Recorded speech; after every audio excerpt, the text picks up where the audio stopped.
Shang dan so we ba video lar. Ma ba ko na wurma. Shala kwal kom shanya. Jamana video shelar. Goro bi ara kun palpin. Lenga ko ni ko je kalkali. Ngani siang chay la ngai ngo wurma ara kwal kom shanya. PAD. Shate ad ban ka yo. Kana le gara gwara ni ndang. Kwet gara gwara ni ndang. Kwar ni siang chay la ngai o jin PAD. Ngum shina la jo ngan PAD yo. La ngai ni o chire ka tana ni te ka tanga ni. Ekele no. Mi rawde. La ne ni jila wi gwa pan ni rezing ni dian. Kwela parezing mu gorji, kwela parezing mu chi gor. Example changa dan chainen chi woka ka dun loka melal ke changa dan. Ka chainen chi bin ka dun university gan fan ga melal ke ka pai die ke pai di. Ka chainen nente ka ya lar. Mu chi ru nya gosin, mo dunga yod. Ka chainen nente ka mo chi nya gosin ba. Mo dung jani kwa ku lar yo bor ke dal ni and then na picture ga ka media. Ashi gwala wisin, shi gwala wisin. Gorno bi marga na ke la dola na en kol. Ko ngan che la ngaya ay minan mila gur ki gina gwe cher mi gin politician okay ko na la gwe gila cher mo gin jiran mun zamat malena lerke bati ga ben ga politik bi kul shana benzin taman no mona che la na ka jikor PAD jog dien changa dan ci kuen ka nyeleni na man wal bar ngo an chang na jen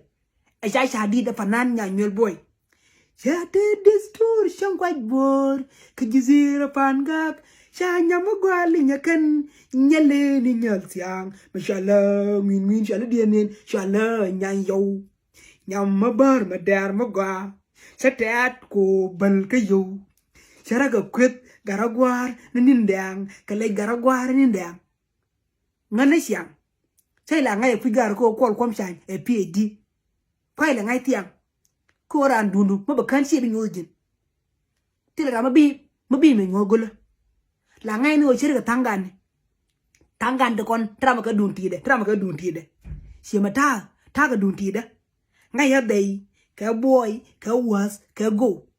en ken kon ngai ya to na wo ti ga mudi mi ya la PAD kol kom ko la farga tiang kan na malate ni he la te sin siang no kol kom shan gur folira mala kurdune sai la gor ko belarna sai ye ka no ay bil kwel ko roy bel kwel PAD bidan la de niam riyo mashar la de niam shapan gak la de niam gan mata gad dolo be jo ngen PAD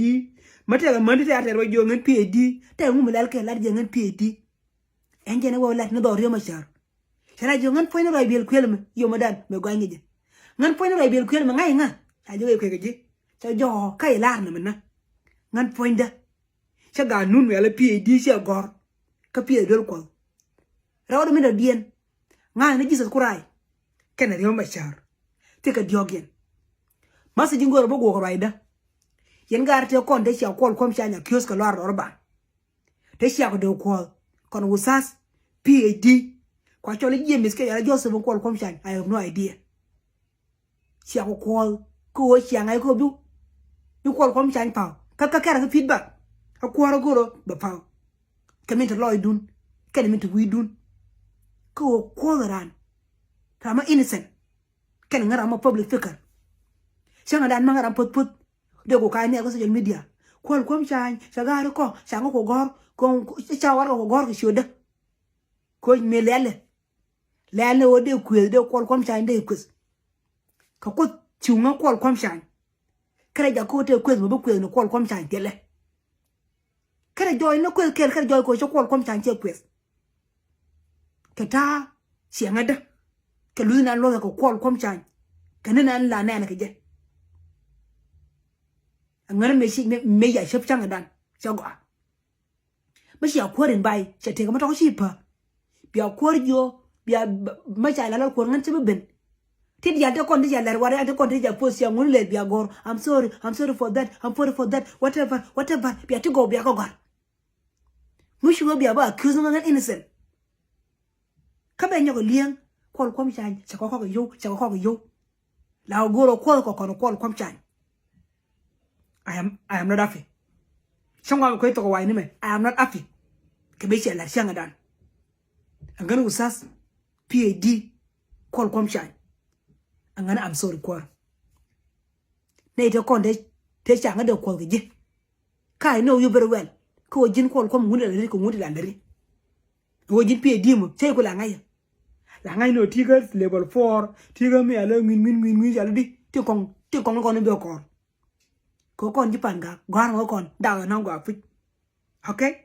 serna gar gwar me kuye me jalo ni ndane dole me tileje dole me shinje binti yo gore ko kom shan shar wurmi nan jalo ni ndang yo ma we shade je kijumo me gore ni leni ka jamaran en kuye Shut head bal kayo kana kwet gar gwara ni ndang